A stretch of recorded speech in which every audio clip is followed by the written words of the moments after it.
প্রাদেশিক সরকারের সঙ্গে তো কোনো চুক্তি হতে পারে না। আমরা মনে করি ওই নির্বাচন আমাদের এই প্রকল্পের ব্যাপারে কোনো প্রভাব বিস্তার করবে না। আগামী 5 বছরে 7,000 কিলোমিটার খাল আমরা খনন করব। আপনারা সবাই জানেন যে শহীদ রাষ্ট্রপতি জিয়াউর রহমান উনি একটা যুগান্তকারী কর্মসূচি ঘোষণা করেছিল খাল কাটা। এই খালের মাধ্যমে বাংলাদেশে যেমন পানি ধরে রাখার একটা বিষয় ছিল, সারফেস ওয়াটার যেটাকে আমরা বলে থাকি, খালের পাশে গাছ লাগিয়েছিলেন উনি, মাছের চাষ করেছিলেন। এর ফলে সেই সময় খাদ্যে স্বয়ংসম্পূর্ণ হয়ে উদ্বৃত্ত হয়েছিল, বিদেশে রপ্তানিও করা হয়েছিল। দীর্ঘদিন যাবৎ এই খাল কাটা কর্মসূচিটা স্থগিত করে রাখা হয়েছে। আমাদের নির্বাচনের প্রাক্কালে আমাদের প্রিয় চেয়ারম্যান, এখন বাংলাদেশের মাননীয় প্রধানমন্ত্রী তারেক রহমান অঙ্গীকার করেছিলেন যে বাংলাদেশের মানুষের যদি আমরা ম্যান্ডেট পাই তাহলে আমরা এই কর্মসূচিটাকে পুনরায় চালু করব।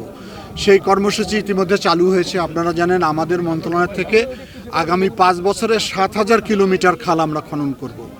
সেখানে এই বছর আমরা নিয়েছি 1500 কিলোমিটার। এর মধ্যে কুড়িগ্রাম ও 4টি খাল আমরা চিহ্নিত করেছি। তার একটি খাল আমি আজকে আনুষ্ঠানিকভাবে উদ্বোধন করব।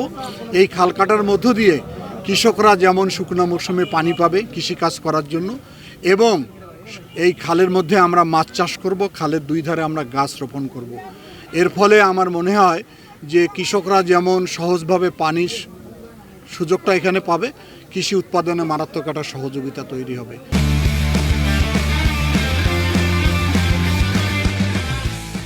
এবং এই খাল কাটা কর্মসূচিটা এখন বাংলাদেশে আমাদের মন্ত্রণালয় থেকে 64টি জেলার মধ্যে 63টি জেলায় আমাদের এটা পরিচালিত হচ্ছে। আমি আশা করি যে এই খাল কাটা, আজকে হলখানা ইউনিয়নে আমি এসেছি, এই খাল কাটার মধ্য দিয়ে এইখানে যে পানির স্বল্পতা সেটা যেমন নিরসন হবে, পাশাপাশি বর্ষাকালে অতিরিক্ত পানি হলে সেটা নদীতে চলে যাবে। এই কারণে এই খালটা আমার মনে হয় বহুমুখী উপকারে মানুষের কাজে লাগবে। সেটা তো আমাদের শহীদ রাষ্ট্রপতি জিয়াউর রহমানের একটা প্রকল্প ছিল, এটা দীর্ঘদিন ধরে আর কার্যক্রমের আলোর মুখ দেখেনি। এটা নিয়ে পানি সম্পদ মন্ত্রণালয় কাজ করে। এই ব্যাপারটা ওনারা ভালো বলতে পারবেন যে ওনাদের এটার অগ্রগতি কতটুকু। আপনারা জানেন যে ইতিমধ্যে আমি একটা আন্দোলন করেছি যে তিস্তা মহাপরিকল্পনা, সেটিও মাননীয় প্রধানমন্ত্রী এটা অত্যন্ত গুরুত্ব সহকারে দেখছেন, কিন্তু সেটা নিয়ে আমাদের এখন পর্যন্ত যতটুকু কাজ অগ্রগতি হয়েছে আমি আশা করতেছি যে তিস্তা মহাপরিকল্পনার মাধ্যমে যেমন এই কুড়িগ্রামের একটি বৃহৎ অংশের মানুষ বেঁচে যাবে, পানির স্বল্পতা থেকে দূরীভূত হবে, নদী ভাঙ্গন থেকে রক্ষা হবে, এবং তিস্তা পাড়ে মানুষের কর্মসংস্থানের জন্য শিল্প কারখানা নির্মিত হবে।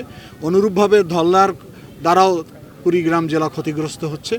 আমি আশা করি যে আমি হয়তো ঢাকায় ফিরে এটার কতটুকু অগ্রগতি, এই প্রকল্প কোথায় আছে এটা আমি খোঁজ নিয়ে পরে বলতে পারি। না, এটা তো হবে কেন্দ্রীয় সরকারের সঙ্গে, আমাদের কেন্দ্রীয় সরকারে। এটা কোনো প্রাদেশিক সরকারের সঙ্গে তো কোনো চুক্তি হতে পারে না। আমরা মনে করি ওই নির্বাচন আমাদের এই প্রকল্পের ব্যাপারে কোনো প্রভাব বিস্তার করবে না। একটা ভালো প্রশ্ন করছেন। একটু আগে আমি জেলা প্রশাসকের সভাপতিত্বে একটা বড় সভা করে আসছি।